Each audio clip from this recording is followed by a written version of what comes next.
आज चीनी राष्ट्रपति के भारत दौरे का दूसरा दिन है। दिन के पहले कार्यक्रम की शुरुआत शी जिनपिंग ने राष्ट्रपति भवन के दौरे से की। सुबह 9 बजे राष्ट्रपति भवन में पहुंचने के बाद जिनपिंग का जोरदार स्वागत हुआ। राष्ट्रपति भवन पहुंचने के बाद चीनी राष्ट्रपति को दी गई तोपों की सलामी। जिनपिंग के सम्मान में तोप से गोले छोड़े गए।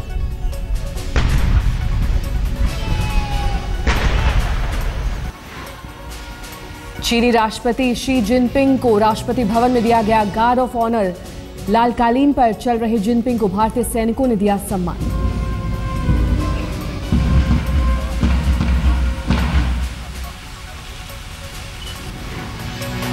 राष्ट्रपति भवन पहुंचने के बाद शी जिनपिंग की राष्ट्रपति प्रणब मुखर्जी और प्रधानमंत्री नरेंद्र मोदी से ने की अगवानी। रिश्तों की नई शुरुआत के लिए दोनों नेताओं ने गर्मजोशी से मिलाए हाथ। राष्ट्रपति भवन में राष्ट्रपति और पीएम के अलावा मोदी मंत्रिमंडल के कई मंत्री भी थे स्वागत के लिए मौजूद। सुषमा स्वराज के अलावा अरुण जेटली और वेंकैया नायडू ने भी की राष्ट्रपति भवन प्रांगण में जिनपिंग से मुलाकात। राष्ट्रपति भवन में प्रणब मुखर्जी से मिलने के बाद चीन के राष्ट्रपति शी जिनपिंग पहुंचे महात्मा गांधी की समाधि राजघाट। साथ में उनकी पत्नी पेंग ल्यूवान भी थी मौजूद।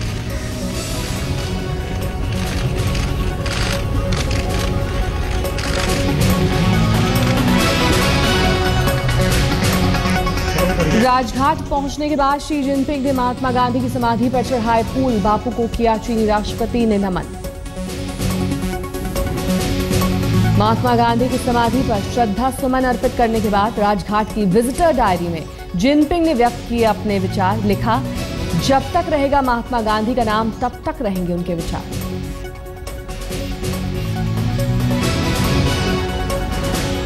बापू की समाधि राजघाट से शी जिनपिंग सीधे पहुंचे होटल ताज पैलेस। होटल में विदेश मंत्री सुषमा स्वराज ने किया चीनी राष्ट्रपति का स्वागत।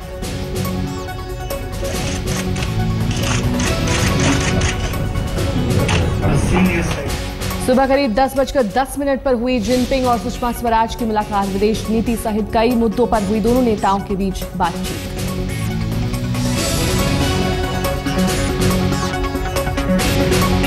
विदेश मंत्री सुषमा स्वराज से मिलने के बाद चीन के राष्ट्रपति शी जिनपिंग पहुंचे हैदराबाद हाउस। पीएम मोदी ने किया स्वागत। गर्मजोशी से दोनों नेताओं ने मिलाए हाथ।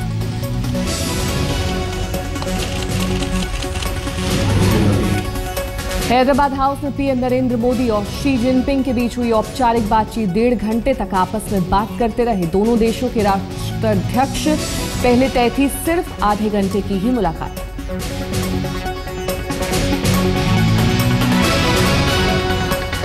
सूत्रों के मुताबिक मोदी और जिनपिंग के बीच बातचीत के मुद्दे में सीमा पर चीनी सैनिकों के घुसपैठ का भी उठा मामला। पीएम ने मेहमान राष्ट्रपति से की इस अहम मसले पर बात।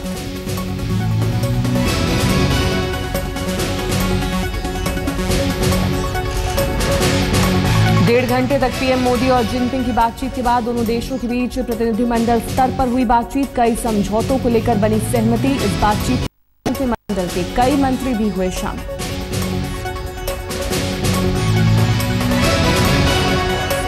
प्रतिनिधिमंडल स्तर की बातचीत खत्म होने के बाद दोनों देशों के बीच करार के 12 दस्तावेजों का हुआ आदान प्रदान। मीडिया के सामने जारी हुआ साझा बयान। मोदी के कई मंत्री भी थे वहां पर मौजूद।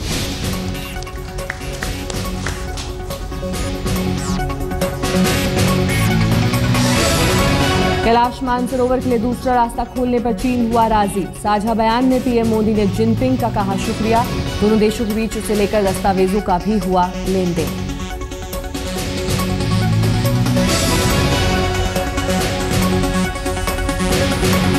दोनों देशों के बीच व्यापार के कई मुद्दों पर हुआ समझौता। ऑडियो विजुअल क्षेत्र में साझा निर्माण के साथ साथ रेलवे में भी भारत और चीन के दरमियान 2 समझौते पर हुए दस्तखत।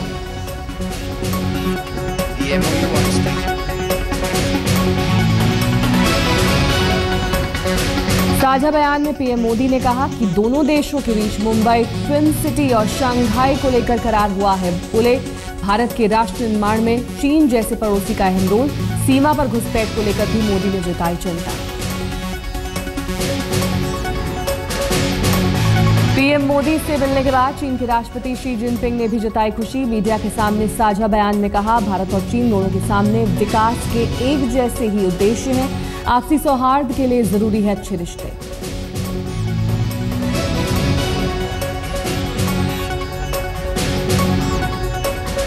जिनपिंग ने कबूल किया कि दोनों देशों के बीच सीमा विवाद ने कई सालों से दोनों देशों को परेशान किया है। कहा, पूरा भरोसा है कि भारत और चीन इसे सकारात्मक तरीके से सुलझाएंगे।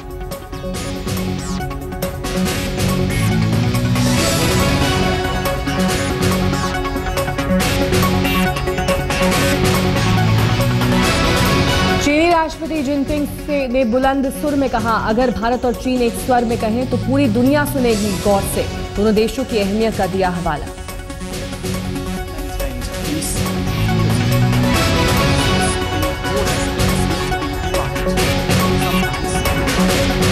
चीनी राष्ट्रपति शी जिनपिंग ने पीएम मोदी को दिया चीन आने का न्योता। कहा, 2015 की शुरुआत में चीन में आपका स्वागत है।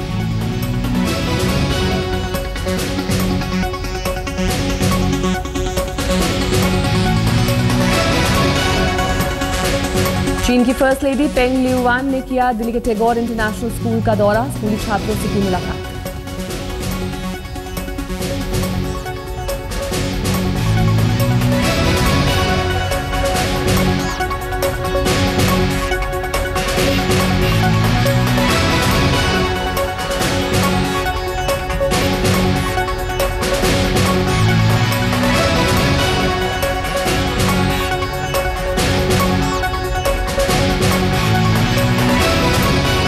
दिल्ली के टैगोर इंटरनेशनल स्कूल पहुंचकर चीन की फर्स्ट लेडी पेंग ल्यूवान ने छात्रों को सिखाया कैलीग्राफी के गुण।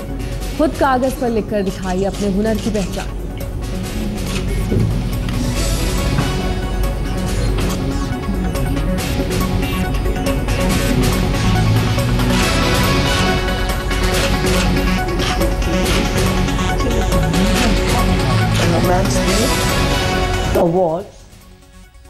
टैगोर इंटरनेशनल स्कूल में पेंग ल्यूवान के सामने स्कूली छात्रों ने पेश की चीन की सांस्कृतिक विरासत की झलक। भारत की भी परंपरागत नृत्यों को बच्चों ने किया पेश।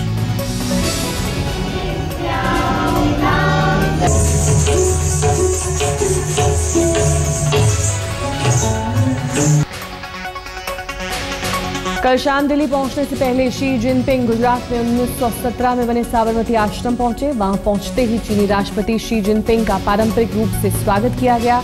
गांधी भजनों की गूंज के बीच आश्रम में बनी सूत की माला पहनाई गई। इस मौके पर चीनी राष्ट्रपति ने भी अपने पारंपरिक लिबास से अलग खादी के कुर्ते पर सदरी पहन रखी थी।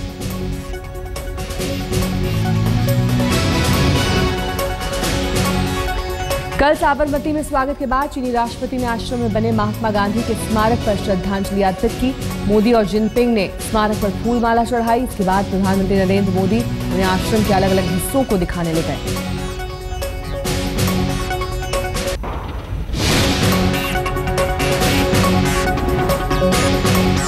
साबरमती आश्रम के शांतिपूर्ण माहौल के बीच चीनी राष्ट्रपति भी सुकून भरे दिखे।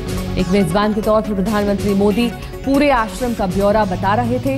चीनी राष्ट्रपति भी महात्मा गांधी से जुड़ी हर चीज को बारीकी से देख रहे थे।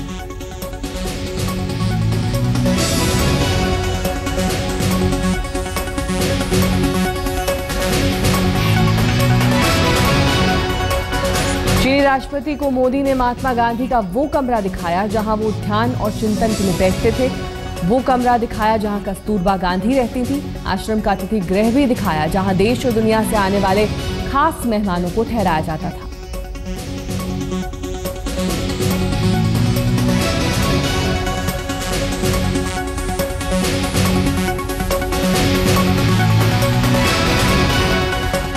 प्रधानमंत्री नरेंद्र मोदी चीनी राष्ट्रपति को उस कमरे में ले गए जहां महात्मा गांधी चरखे पर सूत काता करते थे। बापू की साधना से प्रभावित जिनपिंग खुद भी जमीन पर बैठ गए और ये समझने की कोशिश की कि आखिर इस चरखे से सूत कैसे बनता है।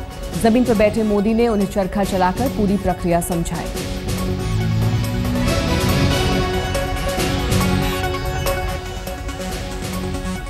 चीनी राष्ट्रपति को महात्मा गांधी की एक वॉल साइज तस्वीर भी भेंट की गई। चीनी राष्ट्रपति जानने को उत्सुक दिखे कि ये तस्वीर कब की है। उन्हें बताया गया कि ये तस्वीर साबरमती से दांडी मार्च की है। इस मार्च के साथ गांधी जी ने अंग्रेजों का नमक कानून तोड़ा था। पूरा आश्रम देखने के बाद चीनी राष्ट्रपति मोदी को विजिटर्स रूम की तरफ ले गए, जहां आने वाला हर मेहमान अपने अनुभव लिखता है। चीनी राष्ट्रपति ने भी विजिटर्स बुक पर आश्रम देखने के बाद अपना अनुभव बयां किया। आश्रम से रवाना होने से पहले आश्रम के सुकून भरे माहौल का आखिरी बार लुत्फ उठा लेना चाहते थे चीनी राष्ट्रपति। मोदी के साथ टहलते टहलते वो आश्रम के बरामदे में आए और वहीं बैठ गए। मेजबान और मेहमान दोनों की ये तस्वीर आश्रम के इतिहास में अमर हो गई। चीनी राष्ट्रपति और शी जिनपिंग के स्वागत के लिए साबरमती रिवर फ्रंट पूरी तरह से तैयार था। पारंपरिक वेशभूषा में गुजराती लोक कलाकारों की टोलियां तैयार थी। चीनी राष्ट्रपति से पहले उनकी पत्नी पेंग लियुआन रिवर फ्रंट पर आई। रिवर फ्रंट पर आते ही पेंग लियुआन का स्वागत काठियावाड़ी छाते के साथ किया गया। चीनी फर्स्ट लेडी ने इस पारंपरिक छाते में खासी दिलचस्पी दिखाई। उधर साबरमती से चला चीनी राष्ट्रपति और मोदी का काफिला भी जल्द ही रिवर फ्रंट पर पहुंच गया। आधुनिक विकास के साथ पारंपरिक कला का अद्भुत मेल देखकर चीनी राष्ट्रपति अभिभूत थे। खासकर ये काठियावाड़ी छाता जिसे उन्होंने हाथों में लेकर उठाया और बड़े गौर से देखा।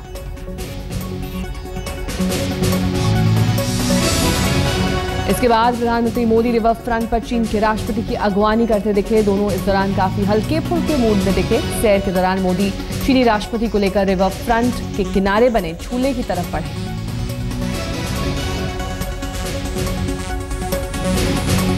प्रधानमंत्री मोदी ने चीनी राष्ट्रपति के झूले पर बैठने का इशारा किया। उनके साथ वो खुद भी झूले पर बैठे और पूरे नजारे का लुत्फ उठाते रहे। झूले पर बैठे जिनपिंग और मोदी की ये तस्वीर भारत और चीन की दोस्ती में एक मिसाल की तरह होगी। दोनों करीब 10 मिनट तक झूले पर बैठे रहे, एक दूसरे से दोस्ताना अंदाज में बात करते दिखाई दिए। गुजराती लोक कलाकारों की वेशभूषा और लोक नृत्य में चीनी राष्ट्रपति और फर्स्ट लेडी दोनों भी खासी दिलचस्पी लेते नजर आए। मोदी उन्हें हर लोक परंपरा के बारे में विस्तार से बता रहे थे। सैर के दौरान मोदी चीनी राष्ट्रपति को रिवर फ्रंट की सीढ़ियों से विजिटर्स ब्लॉक की तरफ ले गए। वहां किनारे से दोनों ने साबरमती नदी का नजारा लिया।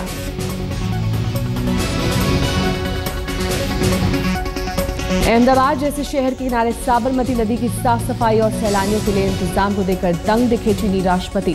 गुजरात में शहरी विकास का ये अद्भुत नमूना था। रिवर फ्रंट की सैर के दौरान एक चीज को गौर से निहार रहे थे चीनी राष्ट्रपति। सैर के दौरान गिरनार के शेर की कलाकृति दिखी तो उसके बारे में भी उत्सुकता से पूछने लगे। सैर के दौरान गुजराती लोक कलाकारों की अलग अलग टोलियों से रूबरू होते चल रहे थे चीनी राष्ट्रपति। इस दौरान उनकी पत्नी पेंग लियुआन भी खासी दिलचस्पी दिखाती हुई दिखी। गुजराती कलाकारों की एक टोली ने चीनी राष्ट्रपति और उनकी पत्नी को विश्राम का भी मौका दिया। दोनों से पारंपरिक काठियावाड़ी खाट पर बैठने का न्योता दिया गया। चीनी राष्ट्रपति शी जिनपिंग और मोदी सैर के दौरान बीच बीच में रिवर फ्रंट की कुर्सियों पर आराम फरमाते रहे। कुर्सी पर मोदी के साथ चीनी राष्ट्रपति और उनकी पत्नी भी बैठी। कुर्सी पर बैठे मोदी चीनी राष्ट्रपति और उनकी पत्नी ने स्टेज पर चल रहे लोक नृत्य का लुत्फ उठाया। सैर के दौरान थकान महसूस कर रहे चीनी राष्ट्रपति ने पानी पिया और कार्यक्रम देखने में मशगूल हो गए। चीनी राष्ट्रपति की पत्नी पेंग लियुआन खुद भी एक सिंगर और परफॉर्मर है, लिहाजा लोक नृत्य की पेशकश को बेहद बारीकी से देख रहे थे। मेजबान मोदी रिवर फ्रंट पर शानदार इंतजाम पर फूले नहीं समा रहे थे, तो मेहमान राष्ट्रपति भी मेहमान नवाजी के इस अंदाज से काफी खुश नजर आए। शाम 7:30 बजे तक की सैर के बाद मोदी ने चीनी राष्ट्रपति और उनकी पत्नी पेंग लियुआन को डिनर हॉल की तरफ ले गए। दोनों के लिए शाकाहारी गुजराती 100 से भी ज्यादा पारंपरिक व्यंजन तैयार किए गए।